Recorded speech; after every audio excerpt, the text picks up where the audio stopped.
All right. Well, welcome to the show today, Brian. Today I have Brien Gearin here with me from Ricochet Digital Marketing, and I wanted to do something a little bit different today. Well, before I do that, thanks for coming on the show, Brian. Yeah, it's a pleasure to be here, David. I'm looking forward to it. And you came highly recommended to me through a mutual friend, so I'm excited to be on the show here. Awesome.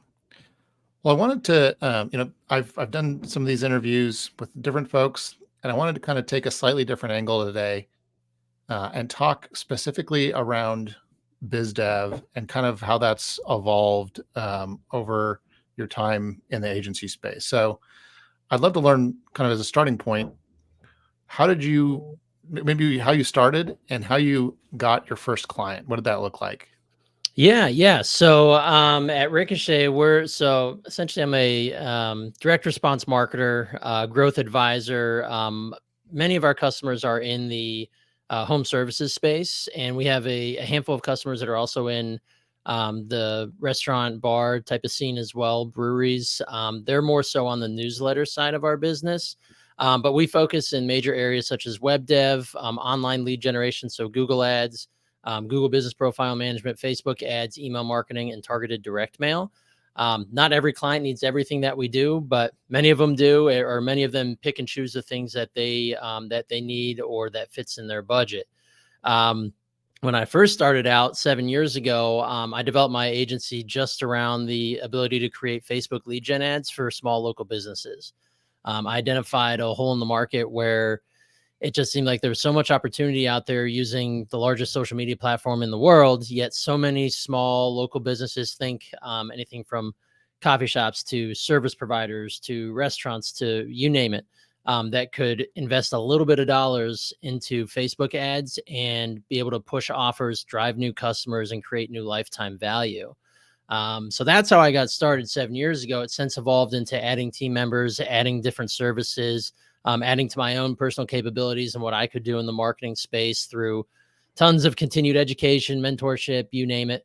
But when getting started, my first clients kind of came through when I joined technically my very first client came through prospecting on LinkedIn. So I will say that that was one client, lasted about 3 months, got a lot of experience. But my next 4 clients came from a presentation I did at my local chamber of commerce. So I told myself, if I'm going to get out there and really turn this business into something, I have to get out there and I have to go network. And there's a chamber of commerce here in my town. I'm in a suburb of Cincinnati, and I was very fortunate where we live. There's tons of small business. It's a very hopping town for small business. So I joined the chamber. The president said, yeah, come on in. And by the way, do you want to do a lunch and learn? We have people that ask about this stuff all the time, and we don't have anyone to send their way. And I said, yeah, absolutely. I haven't done a public speaking engagement in 10 years, but why not? So I positioned that as a Facebook ads 101 type of presentation. Did that, had 15 business owners there. I had 8 meetings from it and booked my next 4 clients. So that's kind of how my biz dev journey started, was just getting out, networking, and doing a presentation. So that's Nice. kind of the beginning aspect. Can you, I mean, it may have been a while ago, so maybe you can speak to this or can't. But can you talk a little bit more about your approach to presenting? I mean, I think sometimes people hear about an opportunity like that and they think, "Oh, this is my opportunity to pitch a bunch of people." Did you approach it like a pitch? Did you approach it like more of like, "This is an agnostic. I'm just educating people, and if they want to work with me, great." Like what are your thoughts? What was your experience around that? Yeah, dude. So totally the latter option you presented there was the way I went about it. And I had coaches and a mentor of mine that when I brought this opportunity, they said, dude, this is great. Here's what you got to do. Do not look at this as a pitch. This is a purely opportunity to educate and position yourself as the authority in what you're teaching at that time, which was just how to use Facebook ads. So basically it's essentially giving away pretty much the kitchen sink, because local business owners, they don't know how to use Facebook ads. They're not going to learn how to use it on their own. 9.5 out of 10 of them won't. So I had a presentation on what are Facebook ads, what does it look like to set up a campaign, and essentially how to do it. But that positioned me as the expert, and I'm the one there who's just educating them on how to do it. And the only type of pitch ever came at the very end where I have an explanation of my company and the services that I offered. So it's definitely, I did not approach it as a hard sales pitch. I'm not mentioning like at every opportunity that, hey, we do this too, and blah, blah, blah.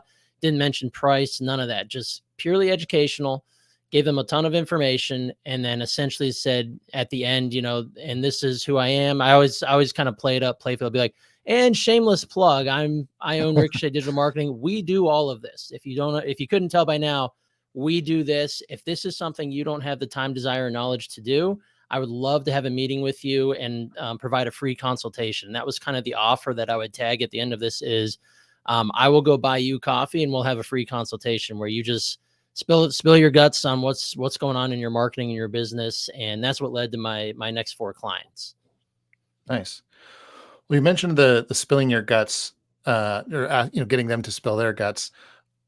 How much of a role do you feel like, I don't know, already understanding the type of client that you wanted to close played, or was it mainly you just expressing subject matter expertise and you're kind of learning more about these local service businesses as you were going? Yeah. So at the beginning, and for many years, I was pretty agnostic, industry agnostic, when it comes to who I'd work with, because at the time it's like, I can help you. My skills are transferable across industries. And honestly, it's really cool to learn a lot about different industries that I would have otherwise never learned anything about. Like, for example, I had a salon client for a long time before they packed up shop and she moved up to Cleveland. But it was really cool to learn about the salon business. I had no business learning about the salon business other than the fact I was helping them market themselves and grow their client base. There's countless stories of businesses I work with or have worked with in different niches. That's been really awesome for me. Now, and I already forget your original question, but being industry agnostic was kind of how we started. And it Mhm. was really kind of within the last year that I started niching down, if you will. It's commonly held belief the riches are in the niches. And honestly, as an agency owner, I go between that often. Like because there's times where I want to base who I work with off of who they are, right? Because we're going to be working closely together. My goal is always long-term relationships. And if you're a cool person, you understand the investment that is marketing and you understand what it takes to get into this and you're going to be easy to work with. If you're not perfectly in my niche, then I'm likely still happy to work with you. Now, I Mhm. may be singing a different tune on that a year from now. If that truly isn't scalable for me, it has been thus far. Um, but the niche kind of found me where I had a small litany of things at my home that went wrong and I needed fixing, and brought in companies that came recommended to me. And from there, I kind of I had a few home service companies prior, but these guys came on as a client of mine, and that kind of led to the addition. The big piece of addition to our company was web development. Started realizing that a lot of the online lead gen that we do, it's your digital foundation is your website, and a lot of these companies either didn't have one or they were really crummy, out of date, not what you need them to be. And it's hard for me to say, hey, let's go spend money on your lead gen and run them to what's essentially the equivalent of a closed storefront with a bad website. Mhm. So that led to the addition of a teammate that does web development. We build awesome websites so that we can say, now you have the foundation, let's go build on top of it. So I know I'm going on a rant here, but No, this is great. that's kind of how the niche kind of found us. No, I mean, I think that's a great, um, kind of supplementary service to offer because it does make sense. When I was in a conversion optimization agency, one of our close partners was a paid ads, like a PPC agency, because they might be driving traffic to a website, but if it doesn't convert, then it's going to make them look bad. So Right. by them partnering with us, we could help on the conversion side, they could help on the traffic generation side, and it was a really good match between the two of Yeah. us. Well, and I will say it's one of the harder things I feel like in business and in the agency world is having prospects, potential clients understand that yes, websites are typically pretty expensive, and B, that's because they're one of your largest investments, and C, if you're going to use it for your business, you need to leverage it to make money. Mhm. if it's out of shape and out of whack and you get a professional opinion such as mine or many other web designers I know that are very good at what they do, which is not to say that there's not plenty that are completely clueless. So be careful, right? Same as in any industry, there's snake oil salesmen, but having that base is of the utmost importance because it's going to decide whether or not you're wasting a ton of money on lead gen or losing out on money you're not making because people are frustrated with the experience on your website. Yeah, absolutely. Well, do you, you mentioned home services, you mentioned, you're in, do you say Cincinnati? Cincinnati, yep. Yeah. Are most of your clients geographically limited or, are they all over the place? So I have clients that are across the country. The majority of them are here locally to me, um, which is I'm have no complaints either way. The cool thing about companies being local to me is I can actually go visit them and be in person. I'm a network guy, so I really enjoy being able to meet up with people in person. Zoom and video is great, but it's not as great as meeting up in person. So that's the advantage of having local clients. But we can serve anybody across the country. Right on. Well, maybe you can speak to that a little bit more just around how you feel that in-person versus virtual affects your biz dev and yeah, kind of expand on that. Yeah. Yeah, it's for me being the one who prefers in person. I think that that can really go a long way to solidifying your relationship with your client. Now, when it comes to biz dev, I think it also means even more. I find, and maybe it's a Midwest thing, I don't know, but when I meet with prospects and potential clients out here, a lot of them really enjoy the fact that I can show up in their office, shake their hand, and sit down and talk with them one on one. Because, like I said, the video conversations are great, but they are not as great as being able to sit down and truly see somebody, shake their hand, be in the same room with them, and start to build that know, like, and trust. Mhm. Which I get that comment all the time. It's like, well, it's so great to talk with a marketing person who is actually here and is willing to come visit me. Because I know there are Yeah. plenty of agencies or places out here and probably everywhere where they, even if they are talking to someone local, they don't send their rep or their person. And these would be, I'm talking larger agencies, but they don't send their people to see the customers. And to Mhm. me, I'm a marketing company guy, but really at heart, I'm a big customer experience guy. And I love to be able to take my clients out for a beer or for a lunch or meet with them quarterly or, be able to pop in because they're here in town. Right. Yeah. So that's a big thing for me. And when it comes to the biz dev, I think that makes a big difference. But obviously, as you see across the country, people do business with people everywhere. I argue to guess the majority of business is done with companies that are in one town and one state and one that's 10 states over. And it's totally fine because you can still, it might be a little bit harder and take a little bit more effort, but you can still make sure to stay on top of your customers and your clients by doing the small things like sending check-in emails, report emails, scheduling a quarterly Zoom call, meeting as virtually as possible or, video virtual as possible, as much as you can, or as Mhm. much as the client wants to.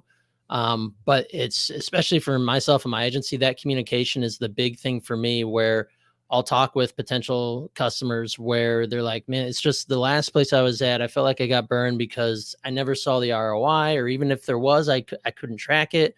Nobody talked to me, or it was kind of like maybe I talked to the owner, but then I got passed off to an account rep who never stayed in touch.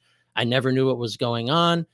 So for me, a massive part of what I do is just staying in contact with my clients, whether it's once a month or a couple times a month. Some clients they prefer much higher touch, which is cool. Maybe send a text or send like a weekly, like, hey, just checking in, make sure you don't need anything type of thing. Reporting when good things happen, reporting when bad things happen.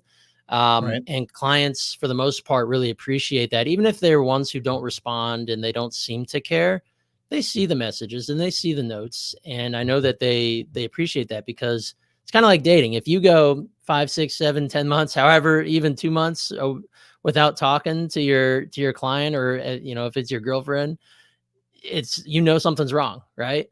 Mhm. Like, or else you Yeah. guys would have talked by now. So I think the same applies to biz dev in the agency space. Yeah, for sure. Well, we talked kind of about, the early days. Fast forwarding to today, um, how did you get your most recent client? Has your approach evolved, and what does it look like today?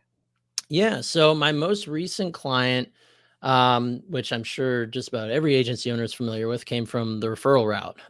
That is still today, it's still my top way of bringing in new clients. Now, I know that that is not a way to grow the business as quickly as I want. But that doesn't mean that my biz dev doesn't just stop with the referral network. However, I will say in the last month or so, I've been working on a couple of different, which would be potentially large deals for my company, which have taken more of my time away from my traditional biz dev. But for me, the number one thing is in-person networking and online networking as well. I'm a part of a couple different masterminds where building the relationships through those communities, whether in person or online, um, those are a big driver of revenue for me. And then doing the presentations. That's kind of harkening back to when I first started. Those are kind of my go-to. And then after having built out my new website earlier this year, playing a bit of the SEO game. So bringing inbound leads via online tactics are kind of my top three. So, but I will Nice. be the first to admit, just like many agency owners, maybe they don't want to admit that my biz dev could use improvement. Like there's definitely areas that I could be much better at, and that I'm working to improve on. So it's always ever changing.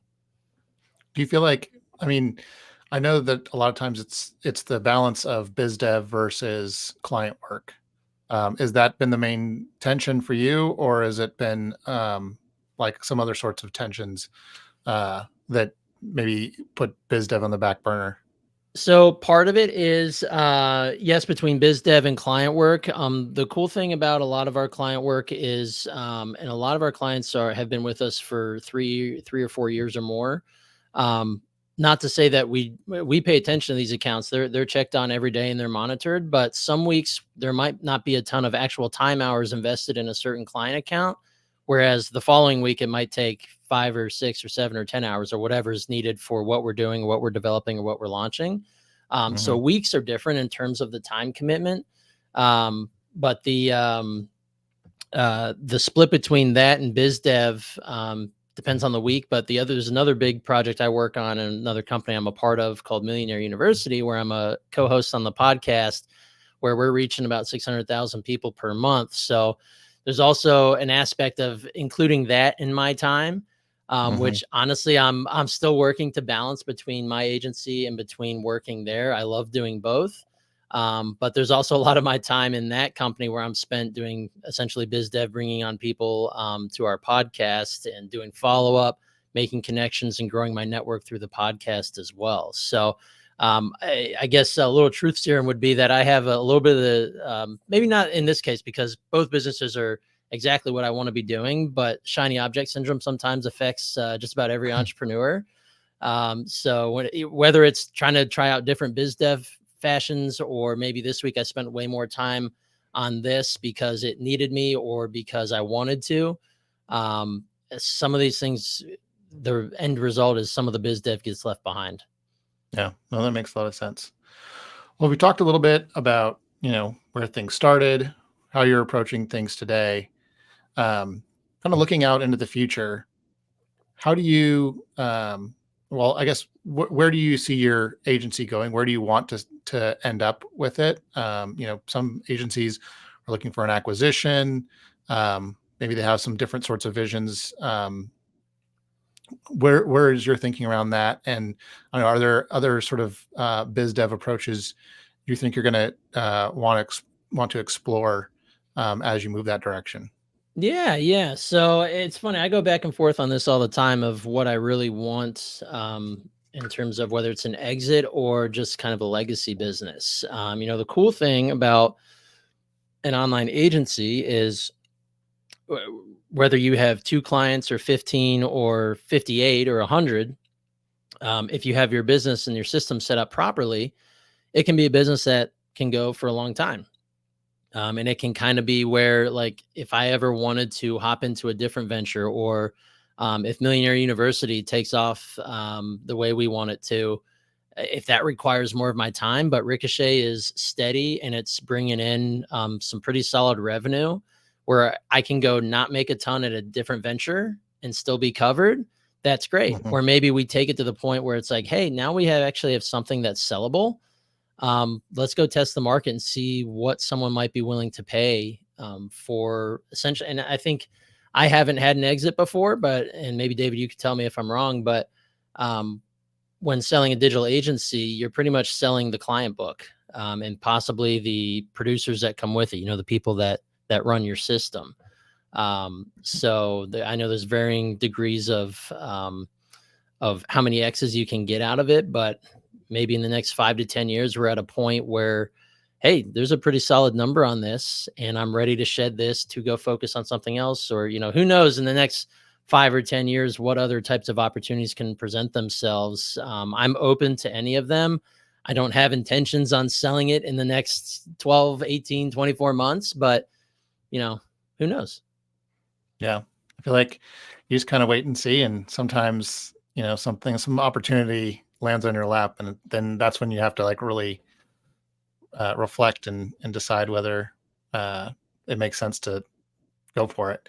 And I think to your Exactly. point um, around, when you do sell, like what are you likely to get out of it? I think a lot of it comes down to how much of it is tied to the specific people, or if you've really fostered like some really strong IP that is not reproducible. And I think, when somebody's looking to acquire you, the more you can focus on figuring out what that sort of differentiated IP is that can't be found anywhere else.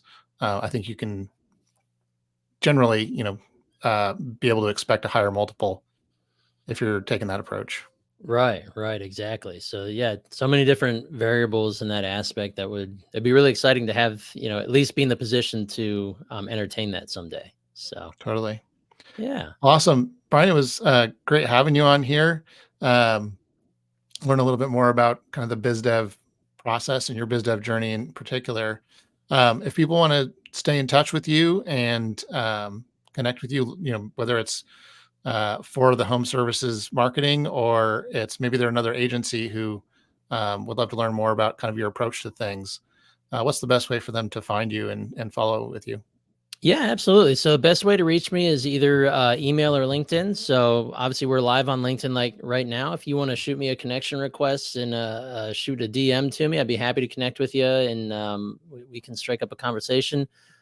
Even if there's no potential of working together or if whatever, I'm always a big networker. So, I think it's always fantastic to just be able to meet people and grow and provide value to each other's network. Or you can send me an email directly at Brien, Brien, at Ricochet DM. That's D as in dog and M as in Mary.com. Those are kind of the two digital places I hang out. I don't know if I have the bandwidth for multiple social media channels. Like I'm hardly on my Facebook or my Instagram. But those are the two best places to find me. Awesome. Well, Brian, again, it was a pleasure. And yeah, looking forward to staying in touch and yeah, looking to see Yeah. how your business grows.